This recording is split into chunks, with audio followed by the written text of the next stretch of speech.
믿음은 들음에서 납니다. 로마서 8장부터 10장을 읽습니다.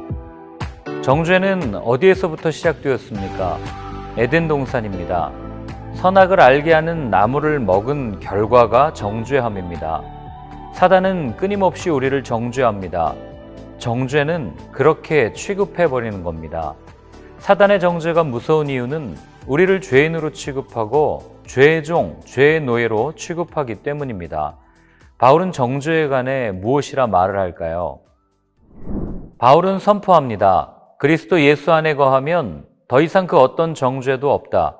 예수 안에 있는 성령의 생명의 법이 너를 해방하였다. 내가 더 이상 묻지 않겠다. 죄값 지불 완료. 이것이 복음의 핵심입니다. 이어 바울은 성령 안에서 끊을 수 없는 하나님의 사랑을 설명합니다. 세상은 사랑을 언급하지만 느끼지 못합니다. 홍수에 마실 물이 귀하듯 사랑이라는 문자가 넘쳐나는 지금 진정한 사랑은 보이지 않습니다. 진정한 사랑을 경험하지 못했기 때문에 사랑을 갈망하게 됩니다. 진짜 사랑을 맛보지 못했기에 사랑을 다른 방식으로 표출을 하게 됩니다. 동성애, 집착, 자기애 등이 대표적인 예입니다. 그러나 나를 주장하는 사랑은 나를 왜곡시키고 사랑에 대한 깊은 상처만을 남깁니다. 진짜 사랑은 자기를 온전히 내려놓을 때 이루어집니다. 성령은 서로 사랑하라는 하나님의 뜻대로 살도록 우리를 이끄십니다. 복음은 아주 단순합니다. 이것은 믿기만 하면 됩니다. 그러나 믿기가 쉽지 않습니다. 왜 그럴까요? 나를 온전히 사랑하지 못하기 때문입니다. 나 자신의 모습을 정죄하는 내 생각들이 복음을 복음으로 받아들이지 못하게 합니다. 그러나 하나님께서 이미 내 것이라 낙인 찍으셨는데 감히 누가 정죄할 수 있겠습니까? 누구도 정죄하지 못하도록 성령을 우리에게 주셨습니다. 성령은 하나님 앞에서 우리를 변호하시는 파라클레토스, 변호사입니다. 우리의 곁에서 우리와 같은 처지와 심정이 되어 변호해 주십니다. 세상을 이길 힘은 내게 있지 않습니다. 세상의 고난을 넉넉하게 이길 힘은 아버지의 사랑에서 시작됩니다. 그리고 세상 그 어떤 것도 그리스도 예수 안에 있는 그 하나님 아버지의 사랑에서 끊을 수 없다고 바울은 선언합니다.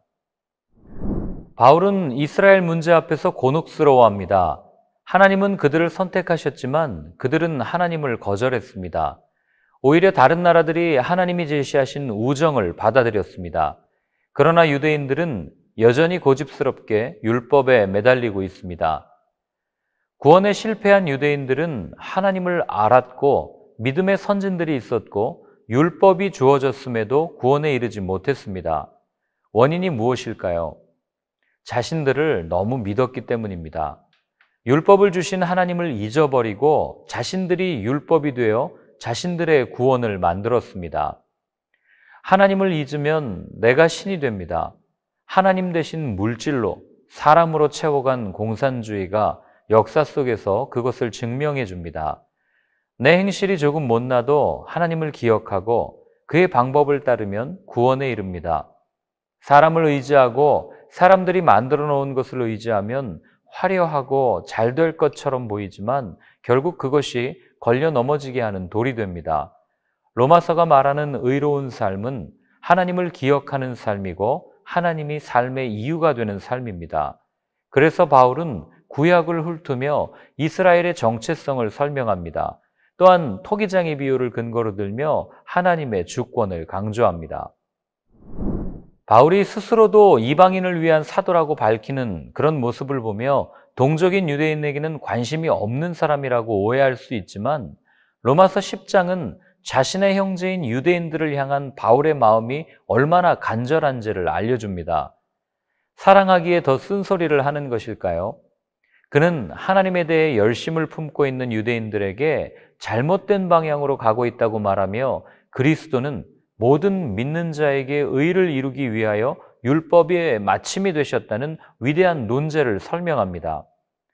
여전히 율법으로의 구원을 말하는 이들에게 내가 만일 내 입으로 예수를 주로 시인하며 또 하나님께서 그를 죽은 자 가운데서 살리신 것을 내 마음에 믿으면 구원을 받으리라. 유대인이나 헬라인이나 차별이 없음이라. 한 분이신 주께서 모든 사람의 주가 되사 그를 부르는 모든 사람에게 부요하시도다. 누구든지 주의 이름을 부르는 자는 구원을 받으리라. 이 전해진 말씀을 듣지 않는 그들의 모습을 지적합니다. 복음은 기쁜 소식입니다.